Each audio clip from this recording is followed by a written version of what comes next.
श्री स्वामी समर्थ.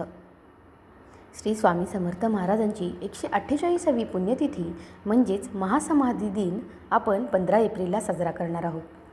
या दिवसाला सर्व स्वामी भक्त अत्यंत महत्त्वाचा मानतात. चैत्रवद्य त्रयोदशीला बुध प्रदोष व्रतसुद्धा आहे, ज्यामुळे या दिवसाचं महत्त्व हे अधिक पटीने वाढलं आहे. स्वामी समर्थांनी 30 एप्रिल 1878 म्हणजे चैत्रवद्य त्रयोदशी रोजी दुपारी 4 वाजता अक्कलकोट येथे वटवृक्षाखाली महासमाधी घेतली होती आणि त्यांचं अवतार कार्य संपवलं होतं. मैत्रिणींनो, या दिवसाची सर्वच स्वामी भक्त अतिशय आतुरतेने वाट पाहत असतात. बरेच जण श्री स्वामी समर्थ जन्मदिन ते स्वामी समर्थ पुण्यतिथीपर्यंत अनेक प्रभावी सेवा करत असतात, ज्यामध्ये आपण सारामृत वाचन असेल, श्री स्वामी समर्थ गुरुलीलामृत असेल, श्री स्वामी समर्थांचं सप्तशती पारायण असेल अथवा श्री गुरुचरित्राचं पारायण असेल, अशा वेगवेगळ्या पद्धतीनं सर्व स्वामी भक्त स्वामींशी जुळण्यासाठी किंवा स्वामींच्या चरणी लीन होण्यासाठी वेगवेगळे उपाय करत असतात. आणि या सगळ्याच भाविक भक्तांना स्वामी त्यांच्या आवश्यकतेनुसार फलप्राप्ती देखील देत असतात. त्यामुळं स्वामींवरचा विश्वास आणि स्वामींचे भक्त हे दिवसेंदिवस लाखोंच्या पटीने वाढत आहेत. श्री स्वामी समर्थ पुण्यतिथीपासून आपल्याला काही गोष्टी करायच्या आहेत. तुम्हाला 6 गुरुवार ह्या गोष्टी दान करायच्या आहेत, ज्याची माहिती मी तुम्हाला आजच्या व्हिडिओमध्ये देणार आहे. तत्पूर्वी आपण श्री स्वामी समर्थ पुण्यतिथी दिवशी तुम्ही काय सेवा करायची ती थोडक्यात सांगते आणि त्यानंतर आपण विषयाकडे वळूया. सगळ्यात महत्त्वाचं म्हणजे तुम्ही स्नानादी शुचिर्भूत झाल्यानंतर आपण नित्यदेवपूजेमध्येच त्या ठिकाणी चौरंग मांडून त्यावरती आपण लाल अथवा पिवळ्या रंगाचं वस्त्र अंतरायचं आहे. त्यावरती आपण स्वामींची तसबीर अथवा मूर्ती ठेवायची आहे. स्वामींच्या मूर्तीला हार घालायचा आहे अथवा तसबिरीला देखील तुम्ही हार अर्पण करू शकता. त्यानंतर फुले असतील तर ते अर्पण करायची आहेत. लक्षात ठेवा, यावेळी तुम्ही पिवळ्या रंगाची फुलं अर्पण केली तर ते अतिशय उत्तम होईल. यासोबतच स्वामींना हळद, कुंकू, धूप, दीप आणि नैवेद्य अर्पण करायचं आहे. तुम्ही जर गुरुचरित्राचं पारायण केलं असेल किंवा श्री स्वामी समर्थ चरित्र सारामृताचं वाचन केलं असेल किंवा तुम्ही त्या दिवशी एक सलग असा एक नित्यपाठ करणार असाल तर अशा सगळ्या गोष्टी तुम्हाला या दिवशी त्याचं उद्यापन देखील करायचं असतं. तुम्ही 9 दिवस आधी अथवा 21 दिवसांचं अथवा नित्यपारायण जरी केलं असेल तरी त्याचं उद्यापन तुम्हाला श्री स्वामी समर्थ पुण्यतिथीच्या दिवशी करायचं असतं. ह्या सगळ्या गोष्टी देखील तुम्ही नित्यदेवपूजेनंतर करणार आहात. यासोबतच तुम्ही तारक मंत्राचं पाठ देखील करू शकता. हा तारक मंत्र तुम्ही 11 वेळा बोलू शकता अथवा त्यानंतर जर तुम्हाला 108 वेळा श्री स्वामी समर्थ जप करायचा असेल तर तुम्ही तो देखील करू शकता. आपल्या अगोदरच्या व्हिडिओजमध्ये मी तुम्हाला सांगितलं आहे त्याप्रमाणे तुम्ही श्री स्वामी समर्थांचा लिखित नामजप देखील अतिशय प्रभावी ठरला जातो, तो देखील या दिवशी करू शकता. मात्र त्यासाठी तुमचं स्थान आणि वेळ ही निश्चित असावी. यासोबतच तुम्ही नित्यदेवपूजा केल्यानंतर तारक मंत्र 108 वेळा नामजप करायचा आहे आणि स्वामींची आरती देखील म्हणायची आहे. ही तुमची पुण्यतिथी दिवशीची स्वामींची नित्यसेवा झाली. आता यासोबतच तुम्ही जे काही पारायण करणार आहात त्या पारायणाच्या उद्यापनाच्या पद्धतीनुसार तुम्हाला त्या गोष्टींचं पारायणाचं उद्यापन देखील करायचं असतं. त्या उद्यापनासाठी तुम्ही एखाद्या शवासनी स्त्रीला बोलवू शकता. तुम्ही कुत्रे, गायी अशा मुक्या प्राण्यांना अन्न देखील खायला देऊ शकता. अथवा यासोबतच आणखीन महत्त्वाची एक गोष्ट म्हणजे अन्नदान किंवा वस्त्रदान.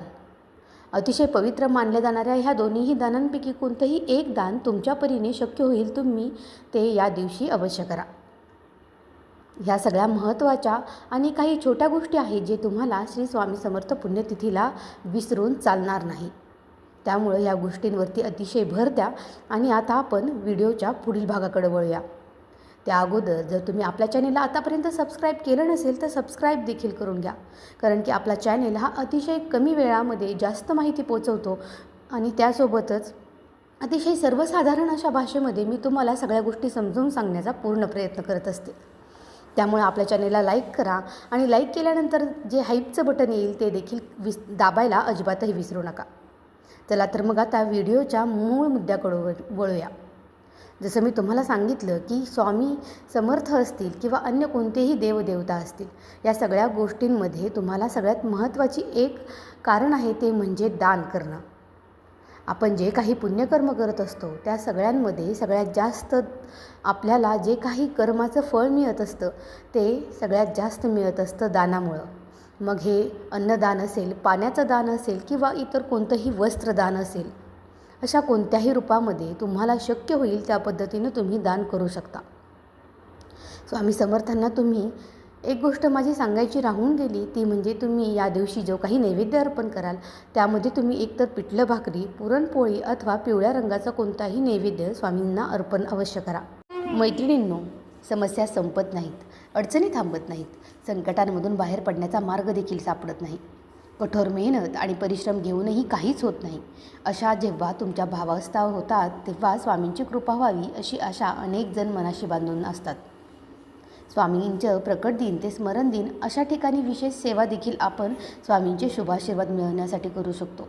मात्र तुम्हाला या काळामध्ये वेळ मिळाला असेल किंवा नाही तर काहीही हरकत नाही. श्री स्वामी समर्थ पुण्यतिथीपासून देखील तुम्ही पुन्हा त्यामधून बाहेर पडण्यासाठी काही सकारात्मक असे मार्ग शोधू शकता. स्वामींच्या पुण्यतिथीनंतर येणाऱ्या पहिल्या गुरुवारी तुम्हाला पिवळ्या रंगाचं वस्त्राचं दान करायचं आहे. यासाठी तुम्ही एखाद्या गुरुजींना, पुरोहिताला, गावातल्या मंदिरातील पुजाऱ्यांना पितांबर दान करू शकता. तसेच त्यांच्या पत्नीला तुम्ही पिवळी साडी देखील दान करू शकता. ज्यांना हा उपाय शक्य नाही त्यांनी पिवळे उपरणे गुरुजींना आणि पिवळे ब्लाऊज पीस त्यांच्या पत्नीला दान केले तरी देखील चालेल. मैत्रिणींनो, दुसऱ्या गुरुवारी तुम्हाला पिवळ्या रंगाचे पेढे देखील दान करायचे आहेत. एखाद्या मंदिरामध्ये गेल्यानंतर प्रसादामध्ये पेढा मिळाला की आपल्याला जसा आनंद होतो तसा दर्शनाला येणाऱ्या लोकांना आपल्याकडून यथाशक्ती पेढ्याचा नैवेद्य गेला पाहिजे. त्यांच्या क्षणिक आनंदाच्या शुभेच्छा तुमच्या नक्कीच कामी येतील. त्यामुळे पुण्यतिथीनंतरच्या दुसऱ्या गुरुवारी तुम्हाला पेढ्यांचं दान हे अवश्य करायचं आहे. तिसऱ्या गुरुवारी तुम्हाला पिवळी फुले स्वामींना वाहायची आहेत. त्यामध्ये तुम्ही ऋतुमानानुसार उपलब्ध असलेल्या कोणत्याही पिवळ्या रंगाच्या फुलांचा समावेश यामध्ये करू शकता. मात्र जे फूल तुम्ही स्वामींना अर्पण करणार आहात ते तुम्ही पूर्ण श्रद्धेने वाहा. श्रद्धेने वाहिलेली पाकळीसुद्धा देवापर्यंत पोहोचते. त्यामुळं आपला भाव शुद्ध असायला हवा. चौथ्या दिवशी गूळ, चणे, फुटाणे यांचा नैवेद्य प्रसाद म्हणून तुम्हाला मंदिरामध्ये असलेल्या भाविकांना वाटायचा आहे. यथाशक्ती तुम्ही दानपेटीत यावेळी गुप्तदान देखील करायचं आहे. आपण सतत घेण्याचा विचार करत असतो, मात्र या उपायांनी आपली देण्याची वृत्तीही बळावते आणि देवाच्या सानिध्यात आपण पोहोचतो. त्यामुळं चौथ्या गुरुवारी ह्या गोष्टी अवश्य करा. चैत्रवद्य त्रयोदशीला श्री स्वामी समर्थ महाराजांनी अवतार कार्याची सांगता केली. आपल्याला यानंतर येणाऱ्या 5व्या गुरुवारी स्वामींच्या मठामध्ये जाऊन तिथल्या भाविकांना प्रसादरूपी आपल्या आवडत्या पदार्थांचा नैवेद्य दाखवायचा आहे अथवा तुम्हाला तो गरजवंताला अन्नदानामध्ये द्यायचा आहे. त्यामध्ये स्वामींच्या आवडत्या अशा ज्या गोष्टी आहेत त्या गोष्टी तुम्हाला यावेळी दान करायच्या आहेत. यानंतर शेवटच्या म्हणजे 6व्या गुरुवारी तुम्हाला एका मुक्या प्राण्याला अन्नदान करायचे आहे. ज्यामध्ये तुम्ही गाय, कुत्रा अशा कोणत्याही प्राण्याला हे अन्नदान करू शकता. तुमच्या दारामध्ये सायंकाळी जर अशा कोणताही प्राणी आला तरी त्याला तुम्ही स्वामींचा आशीर्वाद म्हणूनच तो आपल्याकडे आलेला आहे अशा पद्धतीनं समजूनच आपण ह्या मुक्या प्राण्याला तसंच खाली हात जाऊ न देता त्याला एक काहीतरी अन्नदान म्हणून चपाती अथवा अन्य कोणताही खाऊ जो तुमच्या घरामध्ये उपलब्ध असेल तो दान करायचा आहे.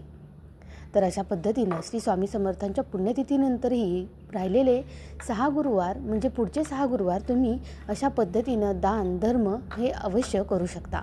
आणि स्वामींजवळ आपल्याला पोहोचण्यासाठी हा एक अतिशय साधा आणि सोपा असा उपाय आहे. त्यामुळं तुम्हाला आतापर्यंत देखील श्री स्वामी समर्थांची सेवा करायला मिळाली नसेल तरीही त्याबाबत आता वाईट वाटून घेण्याची काहीही हरकत नाही. तुम्हाला यानंतर देखील हे उपाय केल्यानंतर स्वामी नक्कीच प्रसन्न होतील आणि स्वामींचा कृपाशीर्वाद तुमच्यावरती राहील. मैत्रिणींनो, आपला व्हिडिओ कसा वाटला हे मला कमेंटमध्ये नक्की सांगा. आणि आपला व्हिडिओ आवडला असेलच तर आपल्या चॅनेलला लाईक, सबस्क्राईब आणि शेअर केल्याशिवाय अजिबातही जाऊ नका. श्री स्वामी समर्थ. जय जय स्वामी समर्थ.